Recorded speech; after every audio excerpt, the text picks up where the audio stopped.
Bonjour à tous, bienvenue dans ce nouveau webinaire RH. Nous sommes très heureux de vous retrouver ce matin.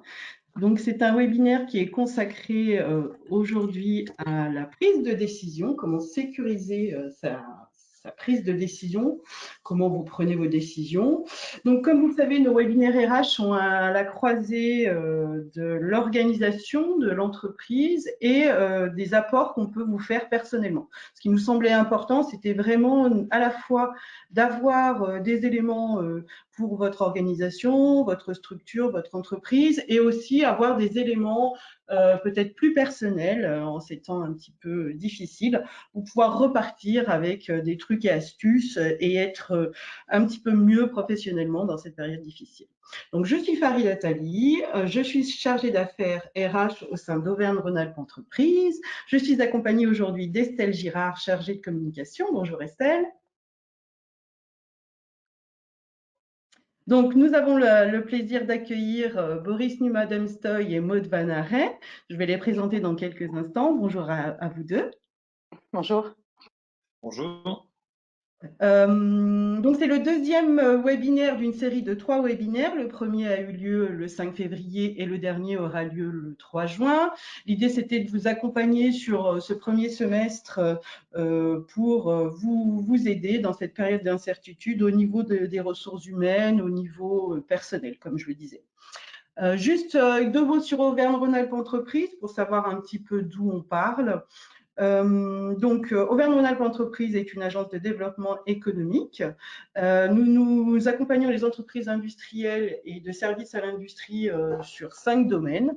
Donc, l'investissement, enfin l'invest, comme on dit, pour implanter des entreprises au niveau régional. Le développement économique, pour soutenir les PME, PMI au niveau de leurs projets de développement, d'investissement. L'innovation, donc voilà, pour soutenir les entreprises dans leurs projets d'innovation. L'internationalisation et l'Europe, c'est-à-dire aider aussi les entreprises dans la recherche de financement européen. Et enfin, l'emploi-formation, c'est ce qui nous réunit aujourd'hui autour de ce webinaire RH. Donc, les principales missions, c'est d'informer, orienter, accompagner les PME, PMI régionales sur tous ces aspects-là. Voilà, donc aujourd'hui, le thème de notre webinaire, sécuriser sa décision. Donc, ce webinaire sera donc animé par Maud Van Aray et Boris Numa-Demstoy. Donc, Maud est coach, formatrice, consultante en développement. Nous avons eu le plaisir d'animer un webinaire le 5 février déjà ensemble. Donc, sa raison d'être, c'est d'accompagner le développement humain dans les entreprises et auprès des particuliers.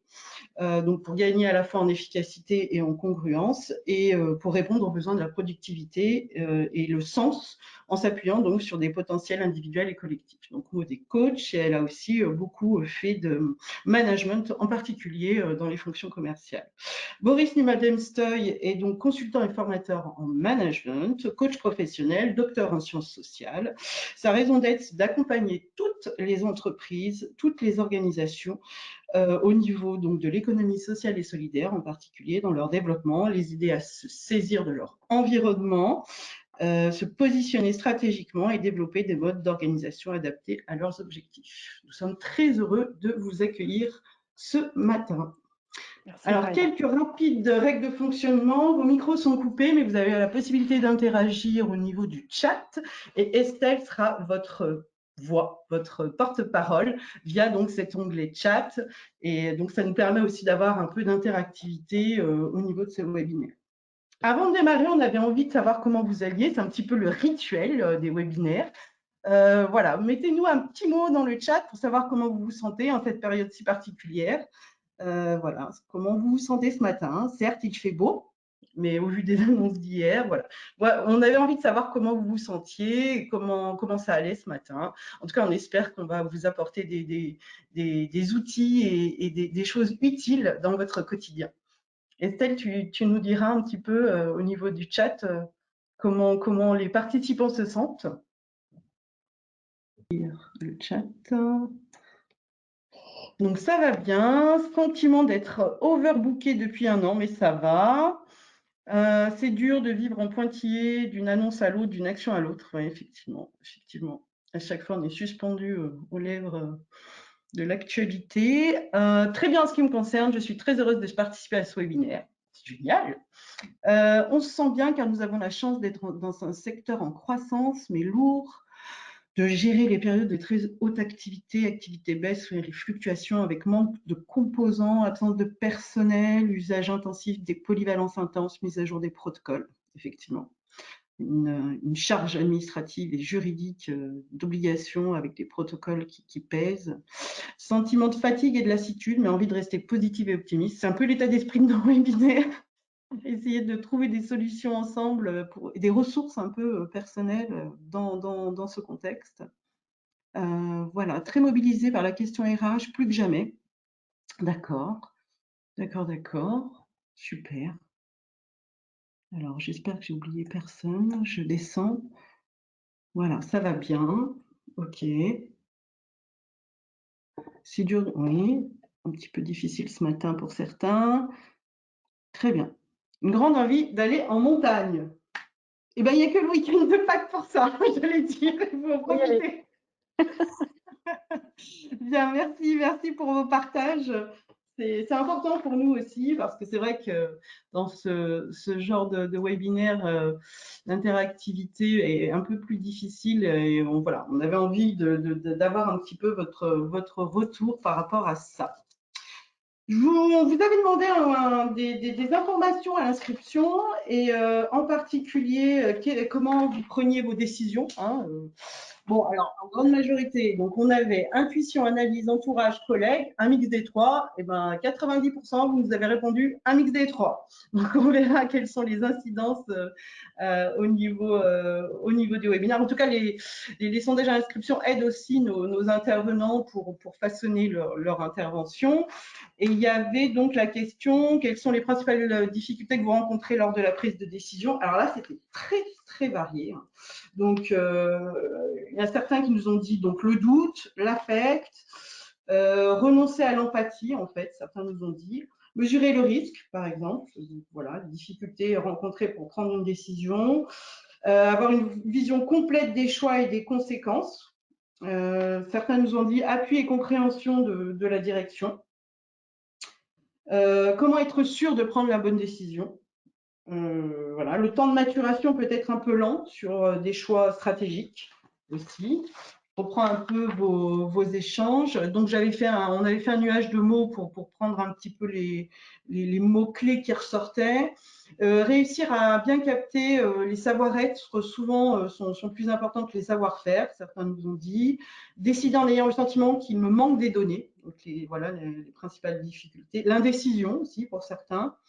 Pertinence et solidité des infos juridiques, donc peut-être avoir des informations de l'environnement fiables, contexte financier fragile, le doute, récolte des données utiles à la prise de décision, trop d'informations analysées, manque de visibilité pour certains, peur de mal décider aussi pour d'autres. Voilà, le manque de visibilité revient assez souvent.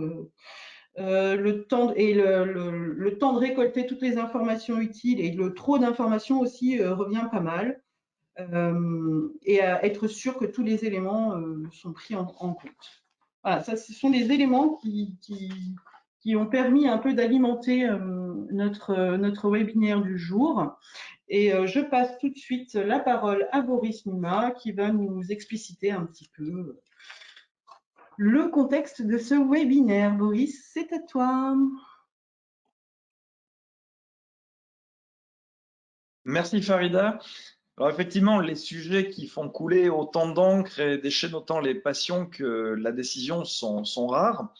La notion de décision, elle est porteuse de tout un ensemble de représentations et on peut même parler de mythologie et même de fantasmes.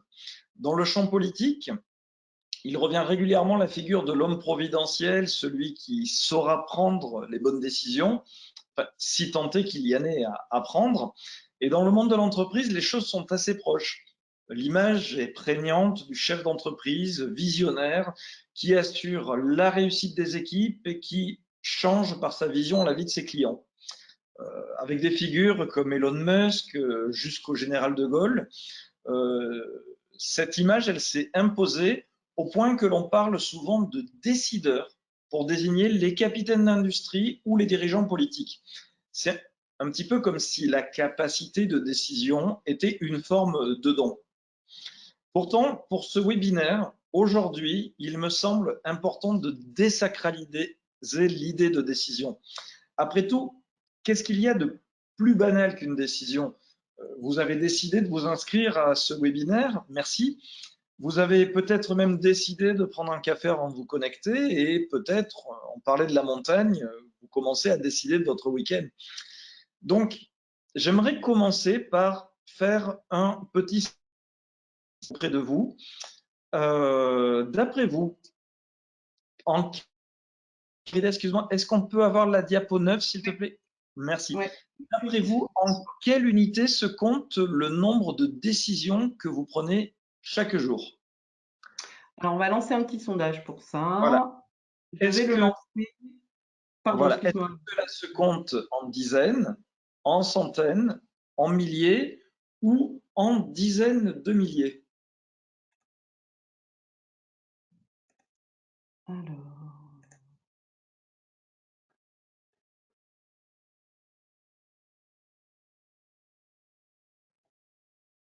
Alors, c'est Estelle, hein, je suis revenue. Donc, on a quelques personnes qui répondent. On va laisser encore 30 secondes aux derniers participants. Il y a 2 tendances qui se dessinent.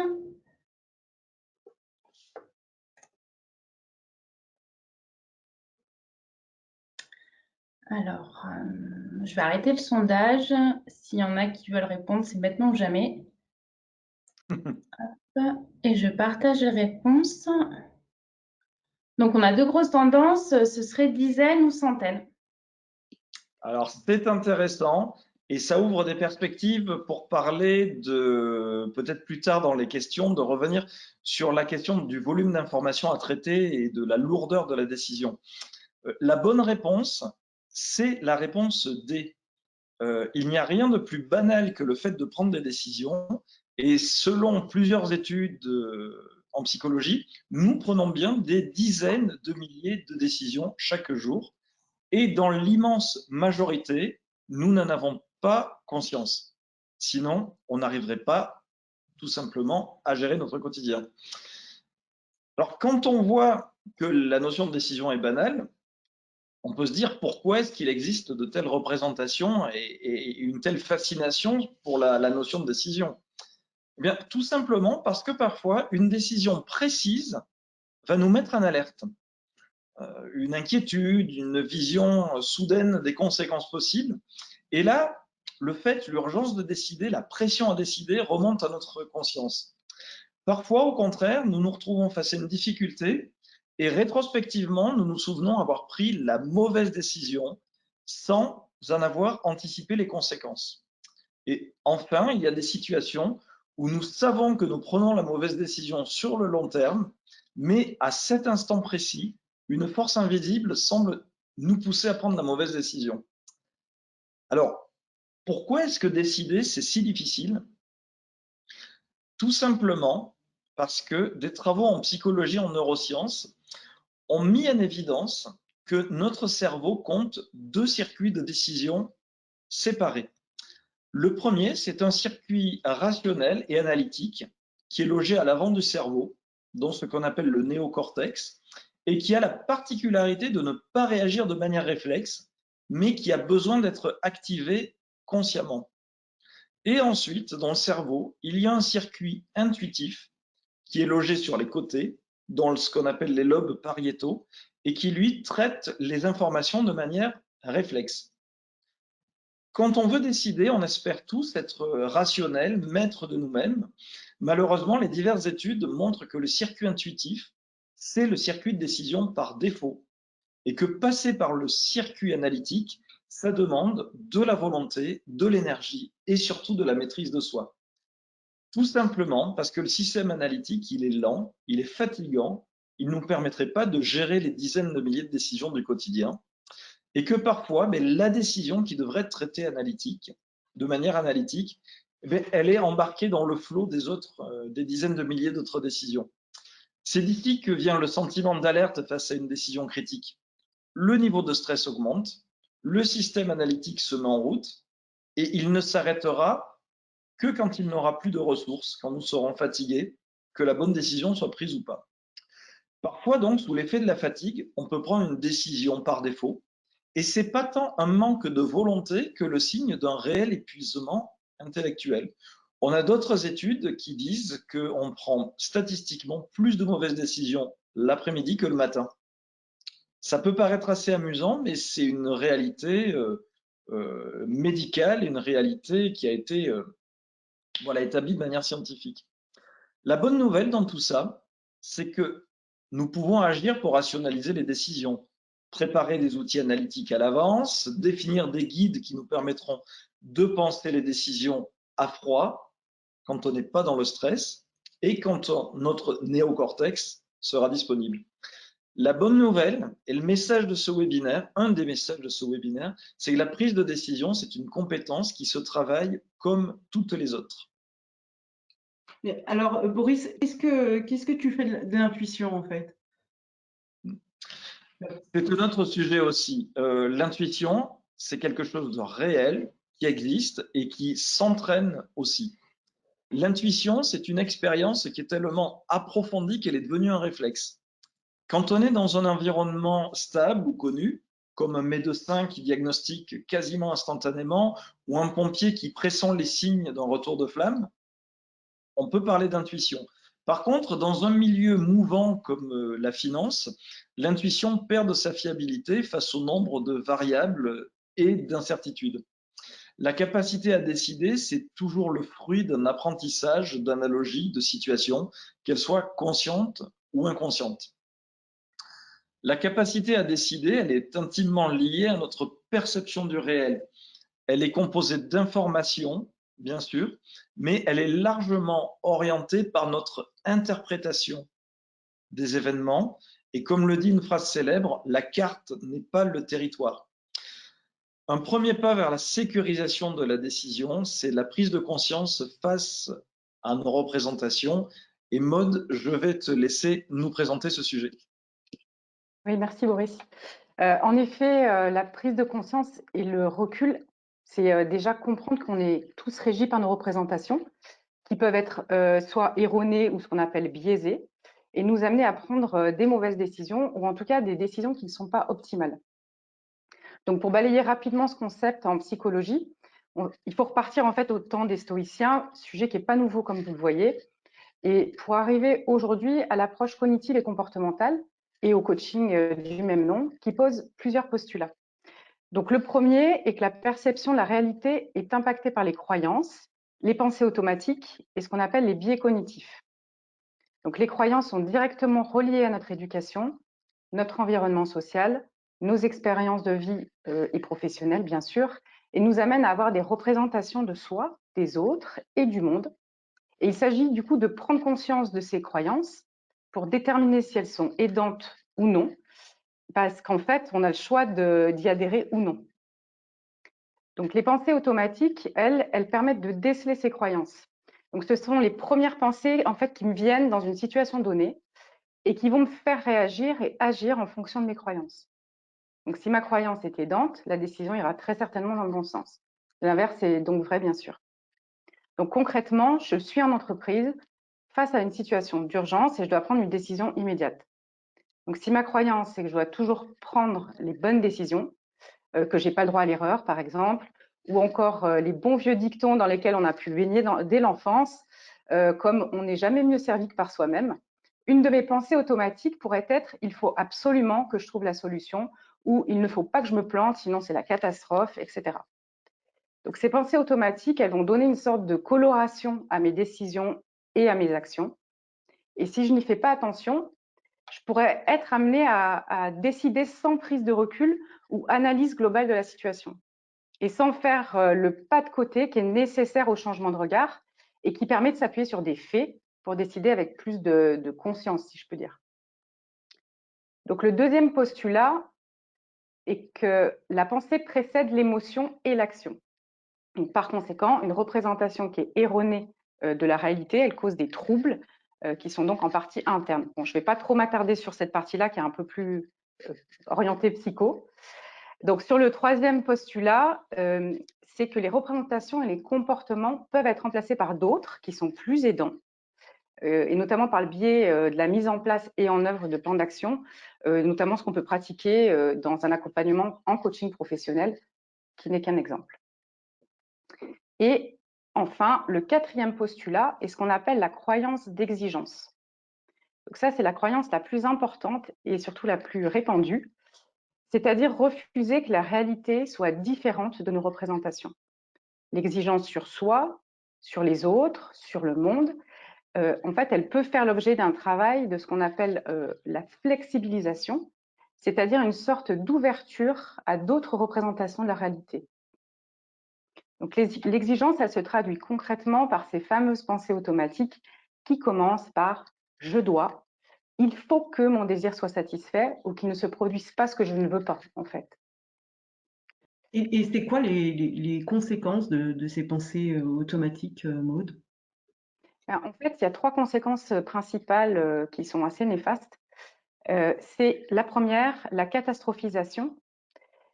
Donc, on pourrait se dire, il est catastrophique et insurmontable qu'une situation se produise. On va donc construire des événements qui sont insupportables et leur donner une importance démesurée. Et on sera non seulement impacté par l'événement négatif en lui-même, mais aussi par l'anxiété qu'on se sera générée. C'est donc la double peine. La deuxième conséquence, c'est la faible tolérance à la frustration. Donc, lorsqu'on n'obtient pas ce qu'on veut ou qu'il arrive des événements qu'on ne souhaite pas, on se retrouve alors en grande difficulté, voire même dans la douleur, avec un sentiment d'injustice, d'incapacité à faire face. Donc, non seulement la situation elle est inconfortable, mais on décide en plus de vivre la situation de manière difficile. Donc là aussi, c'est double peine.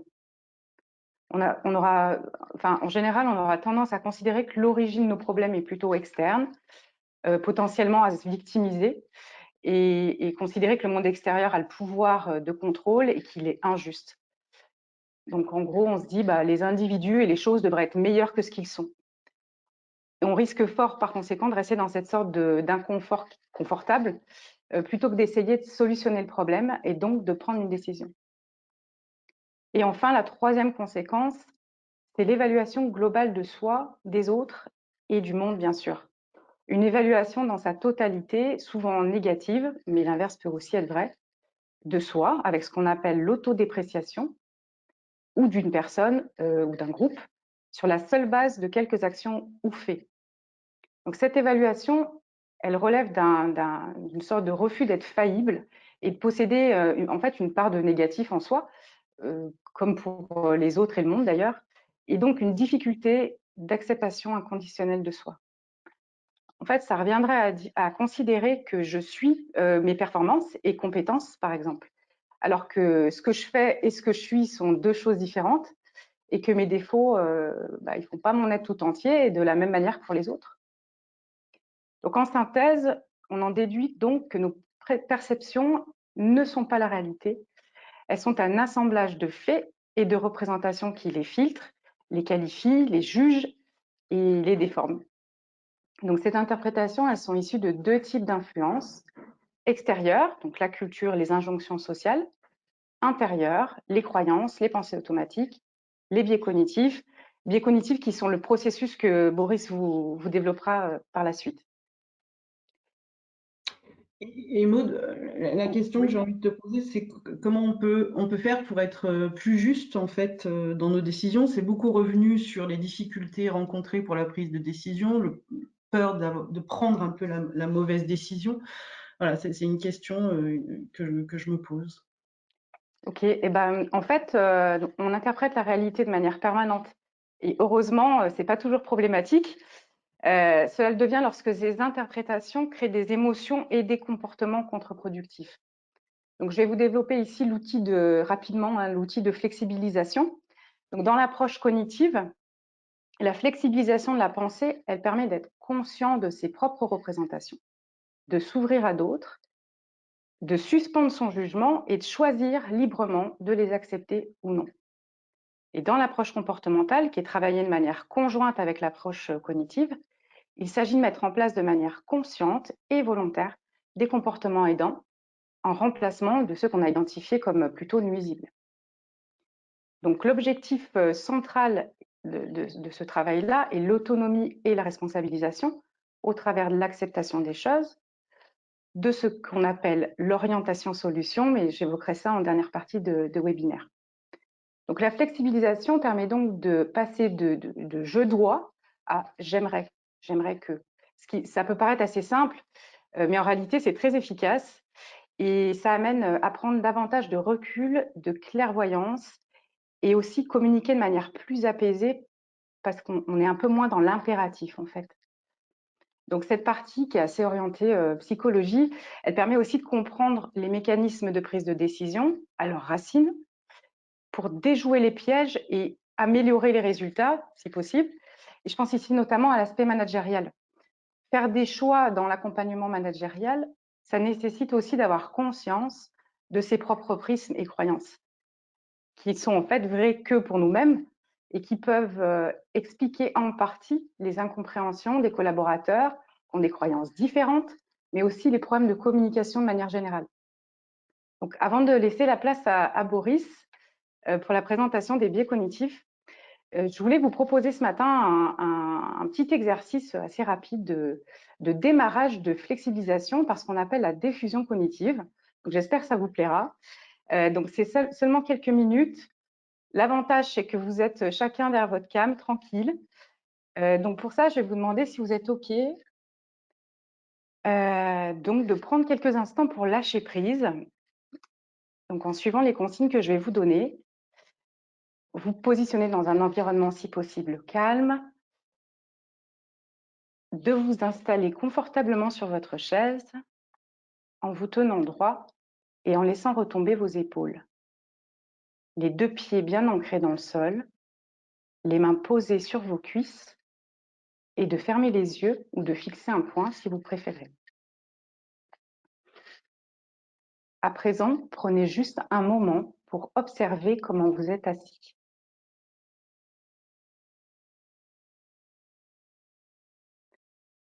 Et observez comment vous respirez.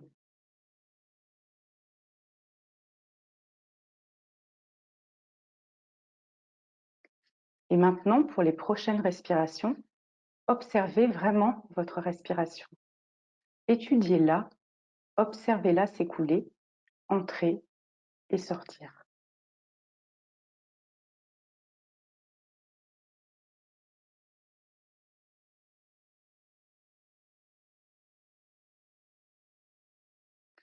Observez-la comme si vous étiez un scientifique curieux qui la découvre pour la première fois.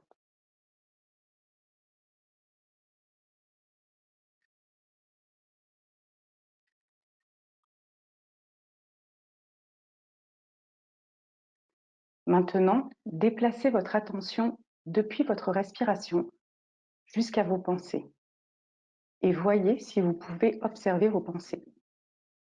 Où sont-elles? Où semblent-elles être localisées dans l'espace?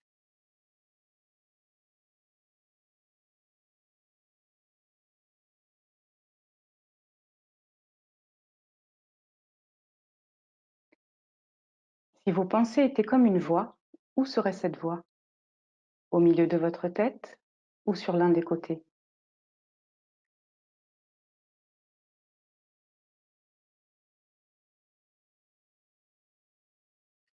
Observez la forme de vos pensées. Sont-elles plus des images, des mots ou des sons?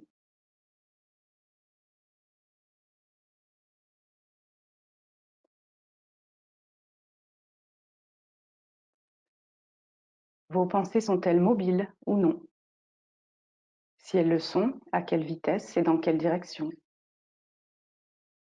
Si elles stagnent, où rôdent-elles? Qu'y a-t-il au-dessus et au-dessous de vos pensées? Y a-t-il de l'espace entre elles?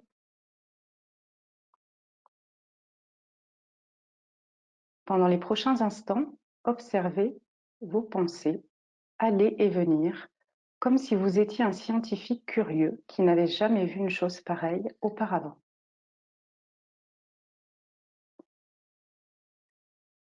De temps en temps, vous serez happé par vos pensées et vous perdrez contact avec l'exercice. C'est normal et naturel, et cela se produira encore. Dès que vous réalisez que cela arrive, reconnaissez-le avec douceur et ensuite recommencez l'exercice.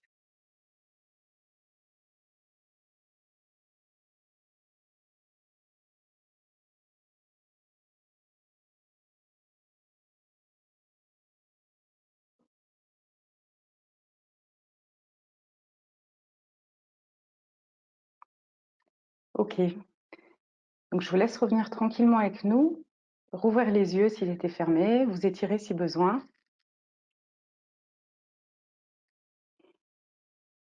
Donc, dans cet exercice, le but est de comprendre que vos pensées ne sont que des pensées, que vous pouvez les laisser aller et venir et qu'elles n'ont pas nécessairement pris sur vous en fait.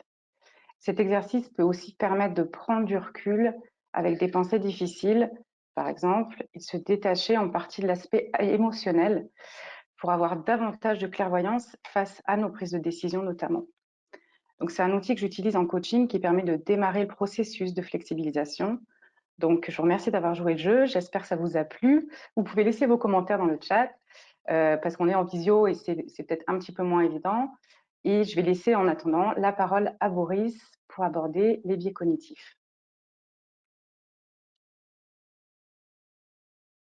Merci Maud, merci pour ce temps d'introspection.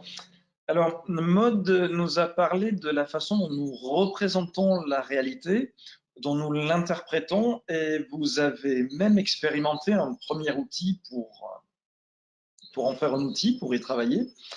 Au-delà de l'interprétation, de la représentation, il y a un autre mécanisme qui peut perturber le processus de pensée, c'est la façon même dont notre cerveau récolte les informations. Pour parler des premiers perturbateurs de la décision, qui sont assez célèbres, les biais cognitifs, je vais commencer par un exemple extrêmement connu. Vous souhaitez acheter un appareil photo, le commerce vous propose 3 appareils, entrée, milieu, haut de gamme, et irrésistiblement, il y a de très fortes chances pour que vous soyez attiré par le milieu de gamme et vous allez avoir peut-être l'impression de faire un choix rationnel et raisonnable. Au contraire, c'est le signe que le système intuitif a pris le pas sur le système analytique. La décision qui apparaît comme raisonnable, c'est la plus simple à prendre pour le cerveau. C'est la moins gourmande en ressources et en énergie à dépenser. Donc, plus qu'une décision basée sur l'analyse des caractéristiques, des besoins, qui au contraire, elle, prend du temps et est fatigante. Avec cet exemple très simple, vous venez de faire connaissance avec le biais cognitif de cadrage. La présentation de l'information influe la décision. Exploiter ce biais, c'est un outil marketing incroyable, mais pour sécuriser la décision au quotidien, il vaut mieux être conscient de ce type de phénomène. Voilà donc ce qu'est un biais cognitif. C'est une déviation dans la perception qui crée une prise de décision qui s'éloigne de la rationalité. Nous avons globalement une assez bonne idée de ce que devrait être une décision réfléchie. On se documente, on pèse le pour et le contre pour aboutir à un choix rationnel. C'est vrai pour les décisions critiques, mais pour les dizaines de milliers de petites décisions, le cerveau a développé des routines, des algorithmes, comme on dit en intelligence artificielle. Ce sont des circuits de pensée inconscients et les psychologues les nomment heuristiques. Elles sont aussi anciennes que l'être humain et sont toutes restées orientées vers la survie. Les heuristiques, elles nous dictent des choix simples et de court terme. Et tous ces réflexes, ils n'ont pas évolué aussi vite que notre mode de vie. Et dans un monde où la survie physique n'est plus la priorité, les mêmes schémas vont avoir un effet contre-productif et créer des biais quand le circuit de pensée analytique n'est pas activé. Il y a des biais qui sont célèbres et qui peuvent avoir des conséquences extrêmement lourdes dans le contexte professionnel. Je vais vous en présenter 5 qui me semblent les plus importants. Mais d'abord, je vous propose de les expérimenter pour les mettre en évidence. Je vous préviens, je vais vous raconter une histoire et vous poser une question qui va vous amener très loin. Fermez les yeux un instant et imaginez. Nous sommes dans un futur très lointain. Vous avez été sélectionné pour faire partie des premiers explorateurs à partir vers une nouvelle planète où la vie s'est développée. Vous êtes un biologiste et votre mission sera l'observation des animaux. Cette planète a une particularité. Elle est beaucoup plus grande que la Terre et la gravité y est bien supérieure. Vous savez que vous vous sentirez bien plus lourd que sur Terre. Pendant le long voyage, vous allez suivre un programme de musculation intensif et suivre une alimentation spécifique pour renforcer vos muscles et votre squelette. Vous devez aussi vous habituer à porter un scaphandre très rigide et motorisé, tellement vos mouvements seront difficiles. Maintenant que vous visualisez cette situation, je vais vous poser une question. En arrivant sur cette planète, est-ce que vous vous attendez à trouver moins d'animaux volants que sur Terre ou alors plus d'animaux volants que sur Terre? Vous pouvez rouvrir les yeux. Essayez de répondre spontanément, même si le fait d'être en train de parler de biais va forcément orienter l'exercice.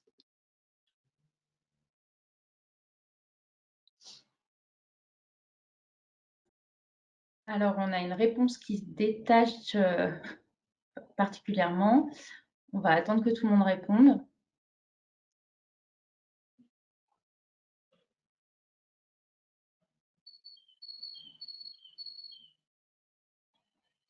On va laisser encore une dizaine de secondes pour que les dernières personnes puissent répondre.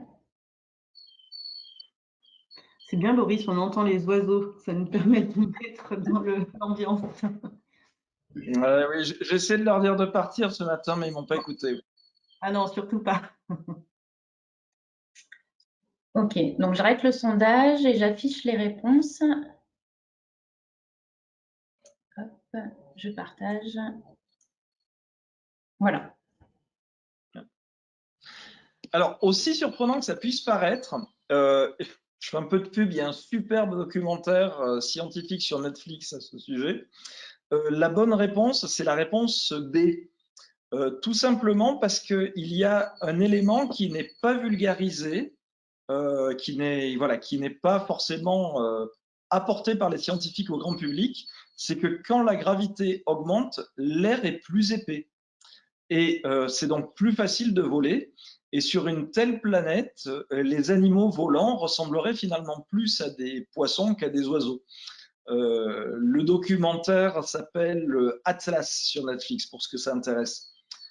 Alors, au-delà de cette information qui était manquante, la réponse A, elle est séduisante pour plusieurs raisons.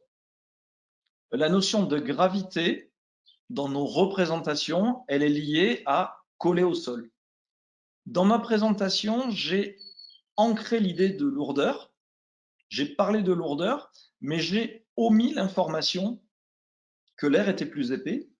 Et enfin, on parlait d'intuition tout à l'heure, j'ai volontairement choisi un exemple qui avait un caractère incongru et qui paralysait le système analytique et qui rendait l'intuition difficile. Donc là, effectivement, on est dans le tableau d'un choix à faire qui fait manifester plusieurs biais. Le premier biais, c'est cette histoire de gravité, c'est ce qu'on appelle le biais de disponibilité. Dans l'urgence, le système analytique tend à se concentrer sur les informations à sa disposition immédiate pour répondre.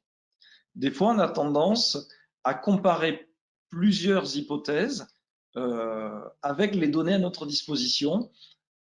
Et en fait, on compare des choses qui ne sont pas comparables. Il y a un deuxième biais cognitif qui s'appelle l'effet Dunning-Kruger. C'est le nom des psychologues qui l'ont mis en évidence. En fait, c'est une surévaluation inconsciente de ses compétences. Quand on est peu informé d'une situation, on ne perçoit pas la complexité de la situation et du coup, on risque de se sentir compétent pour intervenir. Au contraire, plus une personne est experte, plus elle risque de sous-évaluer sa compétence. ça met bien en évidence que pour décider, il faut ni trop peu d'informations. Un troisième biais cognitif, c'est le biais d'ancrage, très utilisé dans le commerce. Un produit qui est affiché à 20 € et en promotion à 10 € sera plus attractif qu'un produit affiché directement à 10 €. L'intuitif voit la remise avant que le système analytique ne fasse l'effort d'étudier la valeur du produit. Un troisième biais, c'est le biais de la pensée de groupe qui tend à favoriser la première idée ou celle qui est émise par la personne et qui est perçue comme la plus légitime ou la plus exigeante dans un groupe. Même si une majorité du groupe est en désaccord, le système intuitif soufflera individuellement de suivre le mouvement et les personnes concernées, elles ne sauront même pas parfois qu'elles ne sont pas les seules à avoir une opinion différente. Et enfin, je finirai par le biais qui me semble le plus impactant dans le monde professionnel, c'est le biais de confirmation. Le système intuitif retient plus simplement les informations qui vont dans son sens, qui confirment ses hypothèses. Avoir du mal à accepter l'alternative ou la contradiction, c'est pas un jeu d'acteur, voilà, c'est pas quelque chose qui est dans le conflit, c'est un réflexe qui est ancré profondément. Le cerveau n'est pas conçu pour prioriser les informations qui le contredisent. C'est un élément à avoir en tête et il faut apprendre à faire la gymnastique mentale de lutter contre cette tendance. Au-delà des biais, il y a une dernière question, c'est la question de la motivation à décider qui est importante. Si la question est vitale pour votre entreprise, le cerveau analytique est plus facile à mobiliser. Dans le sondage qu'on vient de faire, au contraire, il n'y avait pas d'enjeu à répondre, il n'y avait pas d'enjeu à se mettre en route pour aller chercher des informations. En résumé, les biais cognitifs, ils ne sont pas positifs, ils ne sont pas négatifs. Au contraire, ils permettent d'être performants par la construction de schémas de pensée réflexes. Ils sont neutres, c'est à nous de les assumer et de les reprogrammer de manière positive.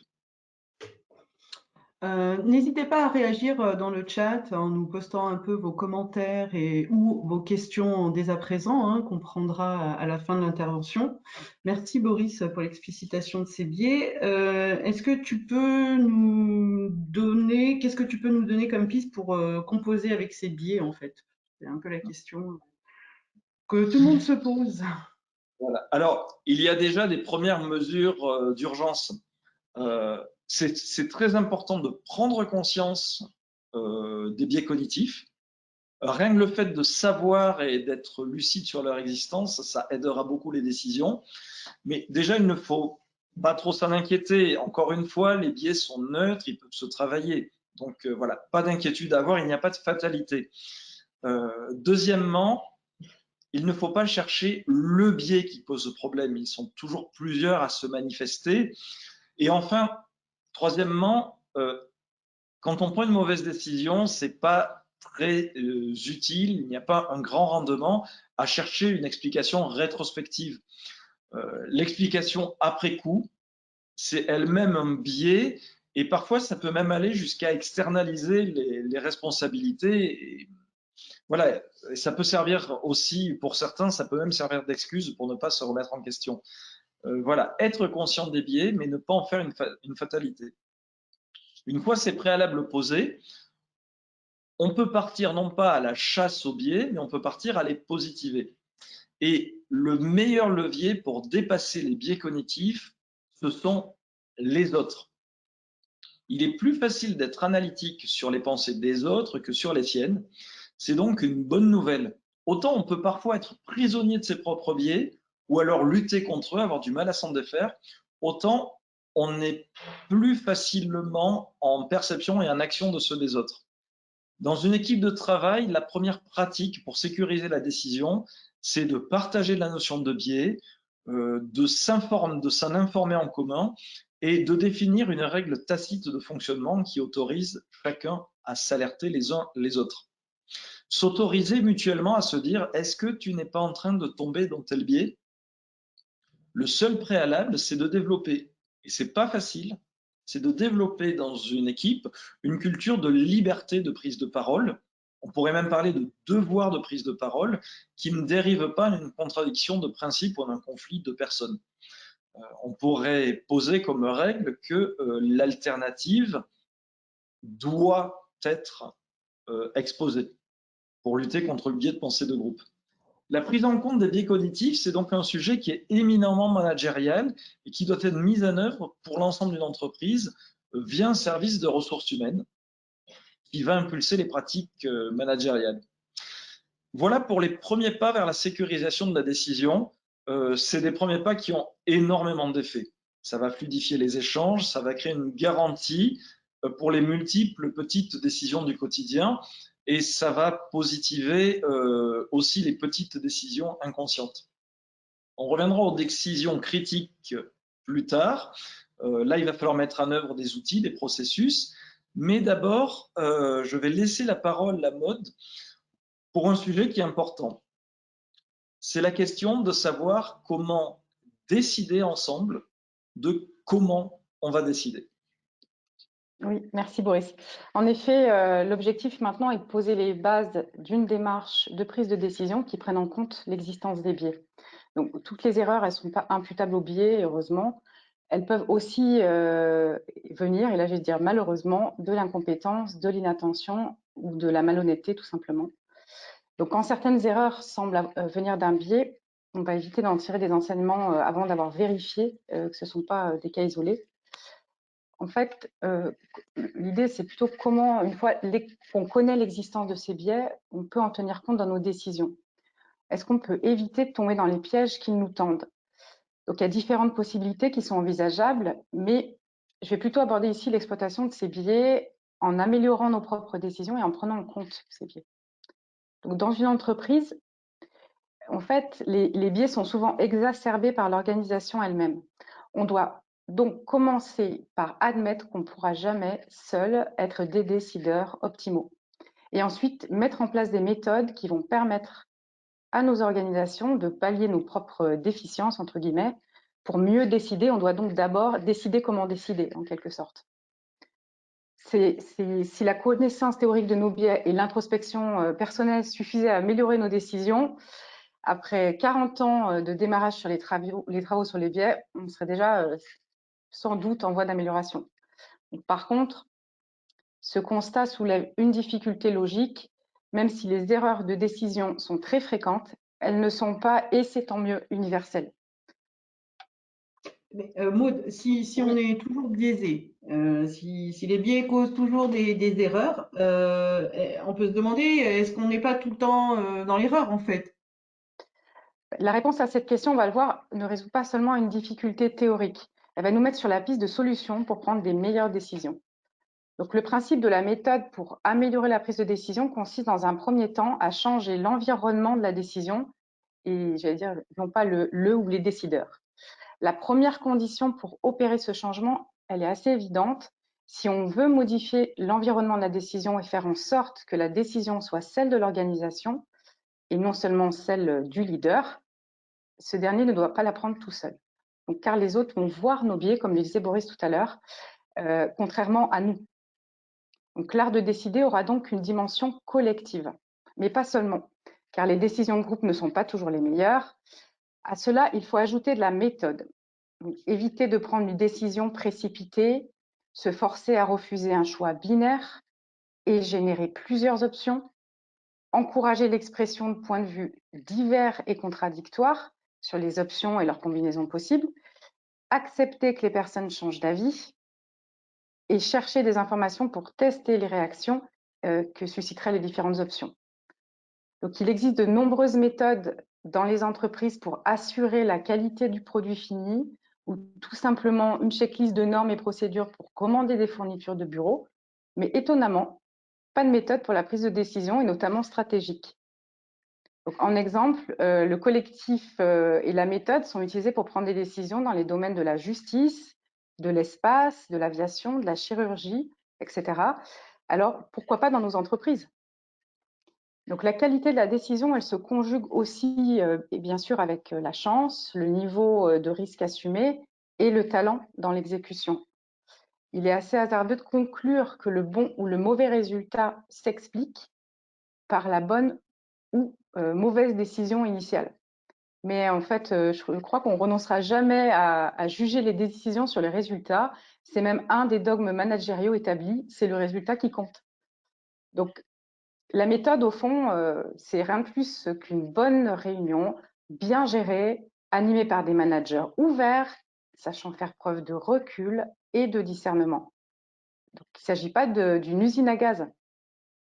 Donc, sur la slide là, qui apparaît à l'écran, on a le processus ou l'architecture de la décision qui s'organise autour de 3 piliers. Donc, le premier, c'est le dialogue. Donc, un dialogue qui se doit d'être authentique, un échange authentique de points de vue entre personnes qui veulent sincèrement s'écouter et pas seulement se convaincre. Ça, c'est une condition essentielle pour tirer parti du collectif. Le deuxième pilier, c'est le décentrage, donc qui va alimenter ce dialogue en contenu pour qu'il ne se résume pas à un conflit d'opinions préconçues et pour qu'il s'appuie sur des faits et des analyses originaux. Et le troisième pilier, c'est une dynamique de décision dans l'organisation qui doit permettre de favoriser le dialogue et le décentrage. Donc, j'ai listé plusieurs outils à mettre en place sur les 3 slides suivantes que je vais reprendre partiellement ici, question de timing, mais que vous aurez en replay. Donc, concernant le dialogue, cela ne s'improvise pas en fait. Trop d'organisations croient encore qu'une bonne réunion est une réunion où il n'y a pas de débat, alors que le débat, il est essentiel pour combattre les biais, et notamment les biais de groupe. Donc, il est nécessaire pour cela de réunir certaines conditions, la diversité des profils, le temps suffisant et un ordre du jour adapté. Ordre du jour qu'on pourrait traduire, par exemple, d'un côté pour discussion et d'un autre côté pour décision. Donc, en termes de règles, on peut tout à fait imaginer interdire certains outils de présentation comme PowerPoint, par exemple. Donc, j'ai rien contre PowerPoint, mais ça fige un peu le débat parce que ça organise la présentation à sens unique et en plus, ça endort souvent les participants. Et on pourrait imaginer remplacer, par exemple, par des mémos qui seraient rédigés à l'avance pour les utiliser comme support de discussion préalable. En termes d'outils, l'idée est de multiplier les options et les interprétations ou déplacer le débat. Et on pourrait utiliser aussi la technique de ce qu'on appelle la technique du pré-mortem, c'est-à-dire se poser la question suivante. Nous sommes dans 5 ans et ce projet a échoué. Pourquoi ? Et ça risque pas de prendre un temps fou, la discussion, on risque pas de jamais décider justement, d'être tout le temps dans le dialogue. On pourrait facilement craindre qu'en laissant la place au dialogue, cela reviendrait à un débat sans fin. Pour pas tomber dans ce travers, il s'agit de cadrer le débat, bien sûr, organiser entre guillemets, la discorde, la confrontation, mais aussi fixer au préalable le moment où on arrête de discuter, où on décide, où l'on passe à la mise en œuvre, soit la deadline. Donc le principe ici n'est pas d'avoir un consensus mou, voire pas de consensus, c'est bien le décideur qui décide. En fait, on n'est pas dans une démocratie. Donc pour le décideur, la position n'est pas toujours confortable. Ça demande du courage managérial pour aller, si nécessaire, à l'encontre de l'opinion exprimée par l'équipe. Mais du coup, ça risque pas de démotiver les personnes dont on n'a pas suivi l'avis? Non, bien au contraire. En fait, les études, elles montrent que si la prise de décision, elle est réalisée au cœur d'un processus juste et qui mobilise chacun pour exprimer son point de vue et être écouté, avec une décision finale et ses conséquences expliquées, la motivation augmente. Donc, bien sûr, ça nécessite que les règles du jeu soient claires et le dialogue respectueux et sincère. Sinon, bien sûr, l'effet sera inverse. Concernant le décentrage, il s'agit de voir les faits sous un autre angle pour limiter les biais. Et comment se forcer à voir les choses sous un autre angle et pas seulement prendre du recul en fait, non. En fait, pour ça, il y a plusieurs possibilités, Farida. En fait, on peut s'appuyer sur des personnalités divergentes, par exemple, dans l'entreprise.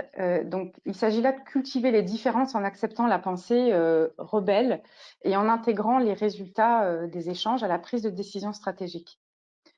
Vous pouvez vous appuyer sur des experts externes, des consultants, ou encore monter ce qu'on appelle l'équipe rouge. Peut-être certains connaissent. C'est une technique qui a été créée par la CIA. En fait, l'idée, c'est de missionner une équipe pour développer intentionnellement un avis négatif contre une équipe bleue. Et l'équipe bleue, elle soumet une proposition l'équipe rouge est chargée de tuer la proposition, de défendre la thèse contraire. Donc l'intérêt est que le décideur final pourra se forger sa propre opinion après avoir entendu 2 points de vue qui sont documentés mais divergents. Donc pour éviter les tensions, l'équipe rouge, elle peut en effet être recrutée en externe, mais vous pouvez aussi utiliser des techniques analytiques avancées, donc, dont Boris vous parlera ensuite, type des référentiels standardisés ou des checklists de critères de décision. Et enfin, le dernier pilier, donc favoriser la prise de décision en restant dans une dynamique organisationnelle agile. Donc l'entreprise, elle est faite de routines, hiérarchie, comité, calendrier, etc., qui répondent à la question qui décide de quoi et quand. Et elle est aussi bien sûr faite d'une culture. Donc, mais à un moment, les routines et la culture, elles peuvent, j'allais dire, parfois malheureusement ramener les points de vue décentrés dans le droit chemin d'une pensée unique et un peu étouffer le dialogue et par conséquent rendre rigide la prise de décision. 2 ennemis de la bonne décision. D'une part, les jeux et les calculs politiques qui stérilisent le dialogue et d'autre part, les prises de position figées qui empêchent tout décentrage. Et en plus, il y a beaucoup d'entreprises qui aggravent, entre guillemets, qui aggravent un peu ça par des réunions de décision qui sont formelles, rigides, voire solennelles. Si on prend l'exemple des startups ou des entrepreneurs, il est tout à fait possible d'imaginer s'appuyer sur des relations qui sont plus amicales, et notamment au sein de l'équipe de direction, et laisser la place à la libre expression. En fait, libre expression des désaccords, des doutes, des inquiétudes, et également proposer un système de rémunération où les gens travaillent pour l'intérêt du groupe. Donc, vous pouvez également utiliser d'autres outils comme par exemple permettre de réaliser des tests où l'échec est possible, en donnant le droit au préalable, bien sûr, le droit à l'échec, et peut-être en partageant les vôtres pour inciter à la prise de risque. Et enfin, en vous laissant le droit de changer d'avis grâce à l'échange et aux faits et laisser ainsi l'opportunité à votre équipe de faire de même. Voilà, donc je vais laisser maintenant la parole à Boris pour vous présenter des outils d'aide à la prise de décision, des techniques analytiques, comme je l'évoquais tout à l'heure dans le pilier de décentrage. Merci Maud. Effectivement, nous arrivons maintenant à un moment où je vais vous présenter des outils, ce qui seraient concrètement les supports des types de supports de réunion. Mais d'abord, je voudrais très rapidement apporter une réponse à ceux qui, dans le chat, en tout début de webinaire, nous ont dit que souvent l'information était trop abondante et qu'elle prenait du temps et c'était difficile de s'y repérer. Prendre une bonne décision, prendre une décision, c'est important. Prendre une décision parfaite, au contraire, c'est souvent ce que l'on cherche, mais c'est souvent contre-productif. Je prends très rapidement un exemple. Pour diagnostiquer un infarctus, si on veut le diagnostiquer à 100%, il faut mesurer une vingtaine de constantes chez le patient. Le temps de faire ces 20 mesures, il est trop tard pour soigner.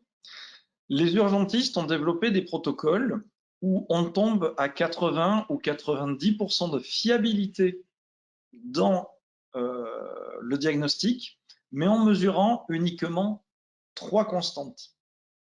Donc, une décision à 80%, elle est pertinente. Une décision sûre à 100%, au contraire, elle est difficile. Donc, voilà, il faut accepter des décisions qui ne sont pas forcément parfaitement renseignées. Souvent, on en sait plus qu'il n'en faut. Cet exemple, il pose le cadre, il continue le fil de se dire qu'à chaque fois que c'est possible, il faut se préparer aux décisions avant qu'elles n'arrivent. Il faut faire l'effort en travaillant dans un espace-temps qui soit sécurisé, loin de toute urgence, qui permette de tenir à distance les biais, les représentations. Il faut faire l'effort de se dire, dans le futur, on pourra être confronté à tel ou tel type de décision. Et c'est ainsi qu'on arrive à sécuriser et à simplifier les choses et à ne pas être écrasé par les décisions au moment où elles se présentent. Et les décisions qui ne sont pas binaires, oui, non, mais qui font l'objet d'une mesure, elles doivent faire l'objet d'encore plus de soins. Alors, je vais commencer par un outil qui est destiné à ce type d'évaluation de périmètre ou d'alignement stratégique d'un projet. Je vais commencer avec un outil que j'appelle le scoring. Il s'agit tout simplement de définir collectivement, pour l'analyse d'un projet ou d'une opportunité, d'une liste de 10 à 15 critères qui sont chacun assortis d'un score. Et la somme de ces critères donnerait dans l'idéal une note sur 100. L'intérêt de l'exercice est double. On se dote d'un outil pour développer une culture de vigilance face aux décisions et on dispose d'un outil qui est réutilisable. Avant de vous parler de la méthode et de vous l'expliquer plus en détail, je vous propose une expérimentation en quelques minutes. Maud et moi, nous allons vous demander de nous aider à préparer notre prochain webinaire. Alors, je vais vous poser une consigne qui est toute simple. Dans le chat, prenez le temps d'écrire une question que Maud et moi devrions nous poser pour vérifier qu'on est dans le vrai quand on écrit un webinaire, qu'on est dans le juste, qu'on est dans la cible et qu'on ne sera pas à côté de la commande.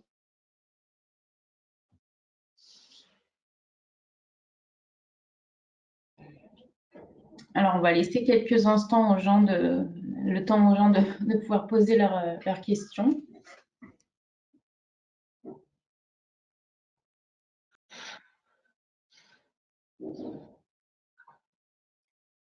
Alors, il y a une première question qui est: qu'est-ce que les personnes viennent chercher dans ce webinaire?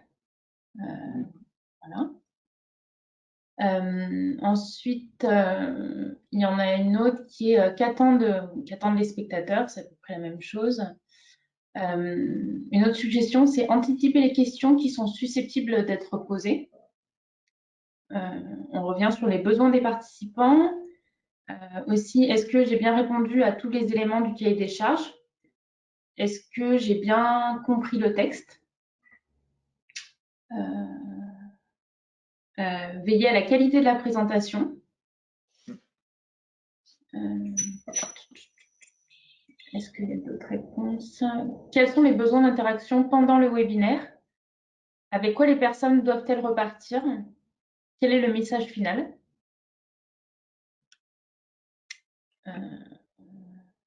Votre client utilisateur final et client financeur, avec un point d'interrogation, c'est une question qu'on peut se poser.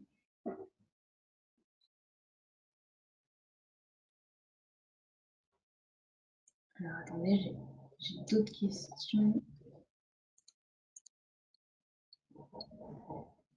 Est-ce que je leur propose des outils ou des méthodes pratiques? Qui sont nos auditeurs? Il y a plusieurs réponses qui se ressemblent.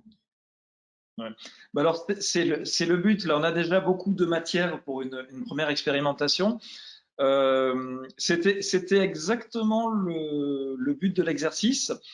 Dans toutes les questions qui sont posées, on peut arriver à en déduire 5 outils de mesure, alors qui vont être l'objet d'un point de vérification et d'analyse du ciblage. C'est la question des besoins. Par exemple, on pourrait se poser une première question qui serait prioritaire, qui serait de l'ordre, sur une échelle de 1 à 20, à quel niveau ai-je fait l'effort de recueillir les besoins et à quel point est-ce que ces besoins me sont connus, me sont clairs.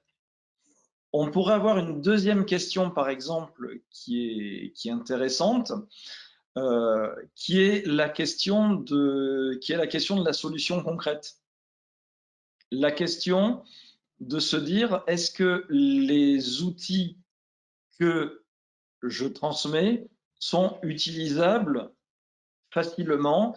Est-ce qu'ils vont être utilisables sans avoir besoin d'une formation ou d'une lecture ou de notre webinaire finalement?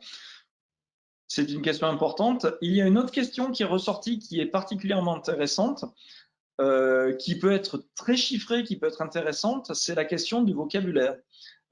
Est-ce que mon vocabulaire est adapté? Est-ce que j'ai fait l'effort d'employer des mots qui soient accessibles? Est-ce que je m'adresse à tout le monde ou est-ce que je m'adresse finalement qu'à mes pairs? qui sont mes pairs, des coachs, des chercheurs en sciences de gestion. Et tout ça, ça peut donner une liste de mesures. Et le meilleur moyen de le prioriser, c'est effectivement de faire le constat du nombre de récurrences de la question. Donc vous voyez, on ne va pas faire une grille d'analyse complète, mais en 5 minutes dans un chat, on arrive à définir des indicateurs. Donc le travail complet, on va parler rapidement de la méthode, mais les choses sont tellement simples que c'est plus une question de prendre le temps et de faire l'effort de le faire collectivement que de comprendre l'outil. Dans le travail complet, on peut se dire qu'on peut le faire en 3 à 5 séances d'1 heure. C'est plus simple avec l'appui d'un intervenant extérieur, mais c'est à la portée d'un groupe projet solide. Donc le travail se fait en 3 temps. D'abord, il faut définir la décision, et plus la question à laquelle on veut répondre elle est précisément formulée, plus il sera possible de construire un type de réponse objectif et adapté. Et cette étape, elle permettra à la décision de s'appuyer sur une réflexion de fond qui embrassera toutes les dimensions de la décision et qui permettra de dépasser une logique bien pas bien. Pour bien décider, il faut bien poser la question. C'est évident, mais beaucoup d'erreurs. Il y a des tas d'exemples dans la littérature en sciences de gestion. Beaucoup d'erreurs de décision sont liées à une question qu'on n'a pas pris le temps de poser. Deuxièmement, il faut choisir des points d'évaluation qui sont mesurables, et c'est là que les chiffres ont leur importance. C'est l'exercice qu'on vient de faire, c'est définir une série d'indicateurs dont les réponses permettent de s'emparer du projet évalué et d'attribuer une valeur chiffrée. La notion de chiffre, elle est importante. Quantifier, ça permet de sortir de la simple estimation, de la simple observation, du simple sentiment pour aller vers une mesure précise. Je pense notamment à la question du diagnostic de l'infarctus. Et pour définir ces indicateurs, il faut plusieurs séances de travail de groupe. Il faut être particulièrement attentif au contenu des échanges. Il faut confier la prise de notes et la synthèse à une personne qui va être expérimentée, qui va être de confiance et qui va, à travers la synthèse des échanges, faire une première proposition d'identification des points de préoccupation qui sont partagés par l'équipe et qui va les classer par priorité. Et ensuite, une fois qu'on a fixé cette première liste, il y a une dernière étape qui est importante en équipe, c'est de fixer l'utilisation de l'outil. On est à la fin de la deuxième étape, on a un document, la liste de questions, elle est achevée. La dernière question, c'est comment on l'utilise. À mon avis, c'est très personnel, mais le plus simple, c'est que chaque participant donne des réponses individuelles dont on fait la moyenne pour apporter une réponse collective. C'est une démarche qui permet d'identifier aussi les indicateurs qui sont clivants. On va avoir des réponses extrêmes ou au contraire, les indicateurs vont avoir des réponses stables pour tout le groupe. La dernière séance de travail, et là j'insiste, elle doit permettre de rédiger une fiche de présentation de ce qui va être évalué, que ce soit un projet ou une opportunité, et de définir une charte des participants au protocole de décision. Ça va permettre de s'assurer de l'implantation de la méthode dans le temps et d'accueillir facilement les nouveaux membres des équipes. C'est important parce qu'on parle de 4 à 5 heures de travail qui vous donneront un outil dont l'utilisation est quasiment illimitée. Pour finir et pour être très concret, je vais vous montrer un livrable que j'ai eu l'occasion de faire pour un réseau d'établissements d'enseignement il y a quelques années. La question à poser, c'était de savoir si un projet présenté, son périmètre, c'était un établissement seul ou alors le réseau en entier. Donc, on est arrivé à définir sur des catégories d'indicateurs qui sont classés par couleur avec une note chiffrée. Chaque indicateur, on a réussi à isoler 3 questions et les participants n'ont qu'à remplir la colonne grise et c'est une table de calcul et les résultats se font automatiquement. Donc, c'est un tableau qui effectivement est soumis aux participants, qui est soumis sur la table et qui est simple à remplir une fois qu'on a fini de débattre ou de discuter du projet. Et quand on est tout seul, on fait comment? Alors, Oui, la prise de décision, c'est pas l'apanage d'un comité de pilotage ou d'une instance. Les dizaines de milliers de décisions sont des activités par jour, sont des activités solitaires. Et nous avons vu que la présence des autres, elle était quand même importante. Alors, quand on est seul, fondamentalement, la méthode, elle est la même que pour sécuriser la décision collective. L'idée, c'est d'identifier une série d'indicateurs. Qu'est-ce qui est important pour moi à vérifier avant de décider? Ça peut se faire seul, mais ça peut se faire de manière peut-être plus sûre avec l'accompagnement d'un coach. L'idée, c'est de partir d'une situation qu'on a vécue comme difficile, en prenant le temps de la décrire, d'en poser tous les détails, de rechercher les éléments déclencheurs de la décision. Et les informations qui vont nourrir la décision, elles vont devenir apparentes. Ah oui, mais en fait, c'est tel élément qui provoque telle représentation, telle pensée automatique. Et là, il est possible de remplacer les éléments déclencheurs par de nouveaux qui sont constructifs, qui sont choisis en conscience. Et c'est à ce moment-là qu'on peut formaliser une checklist de questions à se poser. L'intérêt, il est double. On travaille à la fois sur un outil qui permet de gérer une situation précise et sur le long terme, la clé de tout, ça permet de mieux se connaître. Pour illustrer mes propos, je vous donne deux exemples de grilles. Ces deux exemples que j'ai travaillé avec des coachés par le passé. Le premier, c'est pour un responsable logistique qui tendait à surestimer la probabilité d'une issue favorable aux situations problématiques. C'est un biais cognitif, le biais d'optimisme. C'est un biais qui est assez récurrent. La grille de décision, c'était prendre conscience des signaux d'alerte, notamment les questions 2 et 3. Dans ce cas, on a des réponses binaires et la décision à prendre, in fine, elle est unique. C'est alerter et prévoir un plan B. Des questions fermées, elles sont donc adaptées, dont une, la 6, était centrée sur l'écoute des émotions provoquées par la situation. Le second exemple, c'est une grille d'aide à la priorisation de l'offre d'emploi à destination de quelqu'un qui est en recherche d'évolution professionnelle. Ici, le principe de la note chiffrée, on le reprend parce que justement, l'idée, c'est de prioriser, de classer par pertinence des offres d'emploi. Définir ces grilles de décision, chaque fois, ça a pris 2 heures de discussion. Et quand on regarde ça en comparaison au gain à long terme, 2 heures, eh c'est pas grand-chose, c'est minime. Et vraiment, ce type de démarche est particulièrement efficient. Prendre 2 heures pour en gagner 20 dans le mois qui suit, c'est plutôt une bonne opération. Et pour gérer les décisions oui et non importantes, comment on peut faire? Oui, on aura toujours besoin à un moment de répondre à des questions binaires ou des questions fermées. Si l'équipe est en confiance, tout est possible.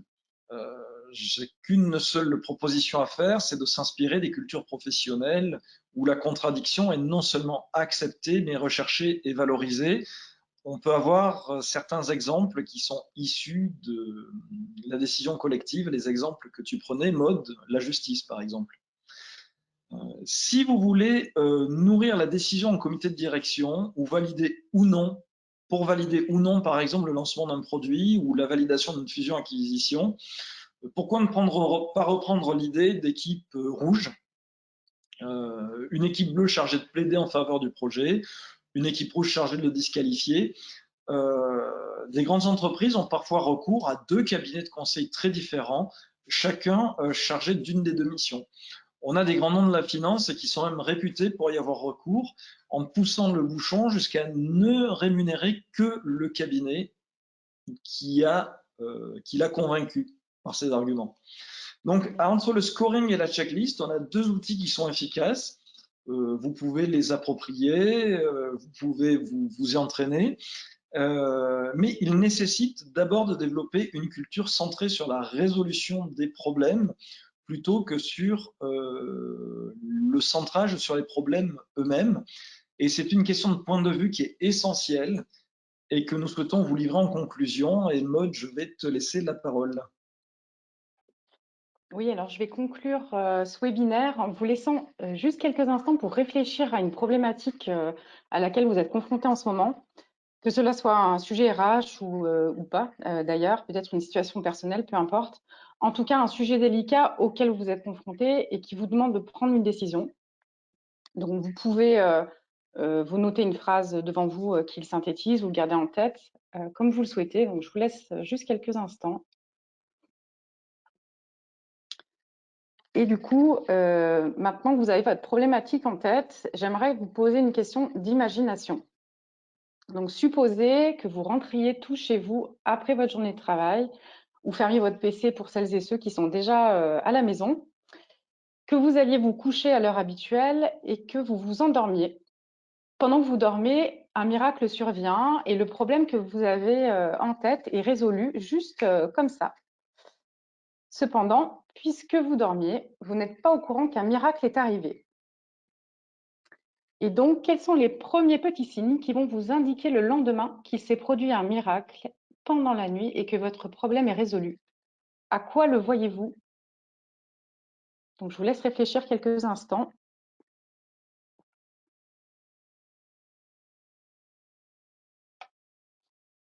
Donc, peut-être que vous n'avez pas encore trouvé de réponse, mais je vous invite à retenter après le webinaire à tête reposée et vous reposer la question qui vous permettra très certainement de voir, enfin d'écrire ce que vous voyez, de ce que vous vivez, ce que vous entendez, et vous pourrez ensuite commencer à élaborer la démarche pour parvenir à cette solution ou vous faire accompagner pour ça. En tout cas, vous pouvez bien sûr faire la même chose en équipe. L'objectif, c'est que ça permet d'enrichir les solutions possibles et vous mettre en mouvement vers cette solution. Comme j'en parlais en introduction, dans la partie comportementale, en fait, ici, c'est un des outils qu'on peut utiliser en coaching ou pas d'ailleurs. C'est ce qu'on appelle l'approche centrée solution, qui peut peut-être être connue de certains d'entre vous. En tout cas, je ne veux pas rentrer dans une explication théorique complète. Le principe n'est pas de résoudre un problème, mais de créer une solution ou de considérer que la solution est déjà là. Et l'idée, c'est de parvenir à construire celle-ci. Donc, ça pourrait se traduire en 3 phrases. Si ce n'est pas cassé, ne réparez pas. Une fois que vous savez ce qui marche, refaites-le. Et si ça ne marche pas, ne recommencez pas, faites autre chose. Donc, parfois, prendre une décision, ça ne veut pas forcément dire révolutionner le monde. Hein. Ça peut être simplement commencer à faire des petits pas et ça peut suffire. Donc, le but, ce n'est pas de résoudre le problème ici, mais d'activer la solution en considérant qu'elle est déjà là. Et il est nécessaire pour ça d'adopter une posture particulière, notamment si vous êtes en manager. La première chose, c'est qu'il n'est pas indispensable d'en savoir beaucoup sur un problème pour le résoudre. Et donc, ne pas trop finalement questionner le problème, mais plutôt les solutions et les objectifs. L'échange aussi peut être bloqué par trop d'informations sur le problème et pas assez sur la solution. Donc, toujours mettre l'accent sur ce qui fonctionne et sur les solutions et l'avenir. Troisième point, si on donne de l'importance au problème, le problème prend de l'importance. Seul un petit changement peut être nécessaire. Donc, commencer dans l'ici et maintenant, par toutes les petites choses, les détails, le plus simple pour faire ces fameux premiers petits pas. Et plus on parle de solutions, plus elles pourront prendre leur place dans la réalité quotidienne. Donc, l'idée, c'est vraiment de nourrir un maximum les possibilités de solutions par l'échange. Donc, le questionnement ne porte donc pas sur pourquoi et comment est-ce que ça dysfonctionne, mais qu'est-ce que vous faites lorsque ça fonctionne mieux, afin d'identifier tout ce que vous pourriez faire de bien en direction de la solution.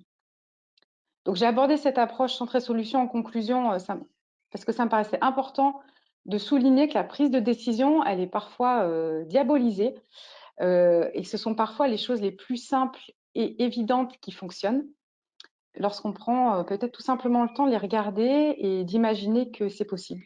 Voilà. Je vous remercie. Merci à vous deux. On a encore un petit peu de temps pour prendre quelques questions. Donc, n'hésitez pas à poser vos questions dans le chat. Estelle sera votre porte-parole. Est-ce qu'il y a d'ores et déjà quelques questions, Estelle? Oui, alors j'ai quelques questions déjà, donc je vais en prendre une, juste que je puisse y accéder. Hop. Je remonte toutes les suggestions qu'il y a eu lors des échanges. Voilà, donc en fait, c'était lorsque Maud a évoqué en fait l'intérêt de l'informalité lors des réunions pour la prise de décision, un peu sur l'exemple des startups. on avait une remarque donc que depuis un an, avec le télétravail, les personnes de l'équipe de direction sont rarement présentes ensemble, donc pour limiter le risque d'un arrêt d'activité. Et donc, c'est assez difficile de créer un climat d'informalité, pardon. Les échanges sont souvent programmés, en fait. Oui, alors j'ai un bout de phrase que je suis pas sûre d'avoir entendu, mais si j'ai bien compris, en fait, c'est la difficulté face au contexte actuel de créer des réunions un peu moins formelles, en fait, c'était ça? Oui, c'est de créer de l'informalité, en fait, parce que tout est planifié. Enfin, les échanges sont toujours programmés et les personnes sont rarement présentes ensemble. Oui, alors, enfin, pour moi, je fais après, j'espère bien comprendre, mais je fais la différence entre le fait de programmer une réunion à un instant T, parce qu'effectivement, il faut que ça soit une rencontre physique, comme on pouvait le faire avant, ou par visio.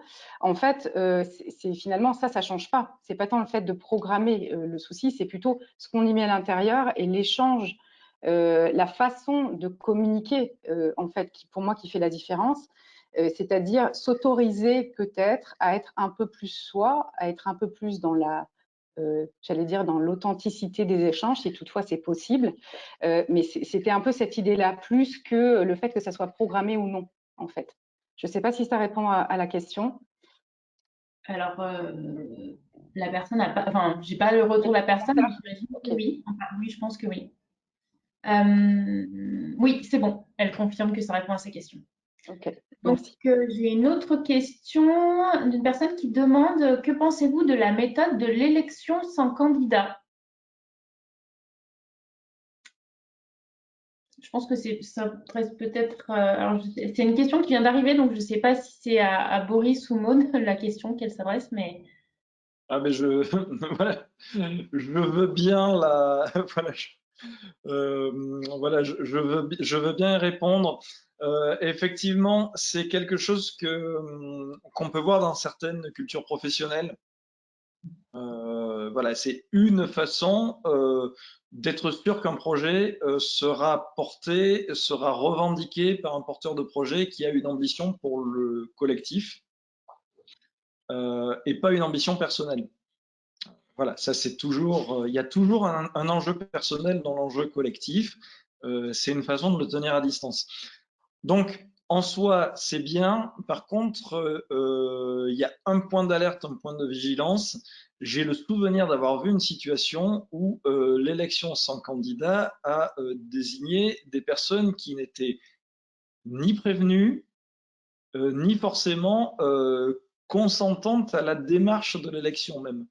Donc, si on a 10 personnes et qu'on fait dans un groupe projet et qu'on se dit, bon, mais on fait une élection sans candidat pour décider qui porte le projet, ça marche. Si par contre, on a un groupe de personnes qui sont mises devant le fait accompli en disant, bon, ben, on va décider sans avoir accepté d'être potentiellement chef de projet, ça ne marche pas. Donc voilà, le tout, c'est que tout le monde est consenti au préalable à la démarche. D'accord. Je ne sais pas si, voilà, si j'ai répondu, mais. Je pense que oui. Il y a une personne d'ailleurs qui fait une remarque qui dit d'où la nécessité de décider comment on décide. Voilà. Oui, et de communiquer de manière peut-être un peu plus, j'allais dire un petit peu plus franche, un petit peu plus directe. En fait, c'est la base, mais je pense que c'est important de le souligner. Alors, j'ai d'autres questions que je vais retrouver. Hop. J'en avais une sur les techniques alternatives pour, en fait, sur les biais, qui étaient sur une personne qui suggérait de faire, d'être l'avocat du diable en fait en groupe. Donc, je crois que c'était Boris qui intervenait sur ce sujet, sur la slide 17 ou 18. Oui, l'avocat du diable, Maud, tu as parlé de l'outil du pré-mortem, c'est des idées, on pourrait parler de brainstorming inversé. Allez, on se donne 10 minutes pour démolir le projet, comme ça on a fait, en 10 minutes, on a collecté une masse d'informations qui va nous permettre de prévenir les risques. Donc, c'est important et il y a un effet plutôt positif. C'est une catharsis, ça permet aussi d'exprimer les craintes et les peurs de l'échec et de les dépasser par l'équipe. Il y a un double effet positif à ça. Et c'est d'ailleurs plus facile, je rebondis sur ce que tu dis, Boris, c'est d'ailleurs souvent plus facile en groupe et en collectif comme ça, parce que l'avocat du diable, en effet, ça peut être intéressant, mais quand c'est un seul individu qui porte les contre-arguments, ça peut créer des tensions et des problématiques qui n'existaient pas au préalable. On va prendre peut-être une dernière question, Estelle, parce que je vois l'heure qui court. Oui, alors il y avait une question sur une intervention qu'avait fait Maude lorsqu'on parlait des réunions et qu'on disait que le PowerPoint était quelque chose d'assez figé. Il y a un autre outil qui a été proposé, je crois que c'était les mémos pour dynamiser les échanges. Et donc Oui. la personne peut mettre des précisions en fait sur comment ça fonctionnait. En fait, c'est simplement le principe est le même qu'un PowerPoint, quel que soit, j'allais dire, l'outil utilisé en fait, mais c'est plutôt d'avoir un récapitulatif complet de ce qu'on veut amener en fait dans la réunion, comme on le fait aujourd'hui avec nos PowerPoint. Sauf que le principe, c'est de le fournir aux personnes qui vont être présentes à la réunion en amont de la réunion pour qu'elles puissent en prendre connaissance. Donc en fait, on a connaissance du contenu et ensuite on peut en débattre en réunion. Plutôt que d'avoir quelqu'un qui présente son PowerPoint, faire le déroulé et que les autres soient inactifs et qu'après il y a un débat ou pas. Hein, ça, c'est encore un autre sujet. Mais en tout cas, du coup, il y a un gain de temps quand même assez important et surtout une concentration sur le contenu sans qu'il y ait d'interférences, et notamment dans les biais de groupe dont on a parlé tout à l'heure, qui peuvent se créer en réunion. Est-ce que ça répond à la question? Du coup, si la personne est toujours là. Alors, il y a un petit délai entre ce qu'on diffuse et ce qu'il voit. Du coup, je n'ai pas encore sa réponse, mais je pense que oui, la réponse était claire. Okay, je vais juste me permettre d'avancer un tout petit peu et on pourra peut-être prendre le commentaire de la personne qui a posé la question. On avait envie de vous demander avec donc Maud et Boris quel serait votre premier pas pour avancer un peu par rapport au webinaire d'aujourd'hui. Voilà, si vous voulez nous partager également dans le chat votre premier pas suite à ce webinaire, qu'est-ce que vous avez retenu, utilisé, qu'est-ce qui vous a étonné, voilà. L'idée, c'est d'avoir un petit peu vos commentaires à ce sujet-là. J'en profite pour avancer le temps que vous puissiez mettre vos commentaires. Sachez que nous, au niveau de l'équipe emploi-formation d'Auvergne-Rhône-Alpes Entreprises, nous sommes à votre disposition sur tout le territoire pour vous aider dans votre prise de décision. Je vous ai remis les coordonnées de Boris Numa et de Maude, si vous voulez approfondir les échanges. Et puis, nous vous avons mis notre dernier webinaire qui aura lieu le 3 juin.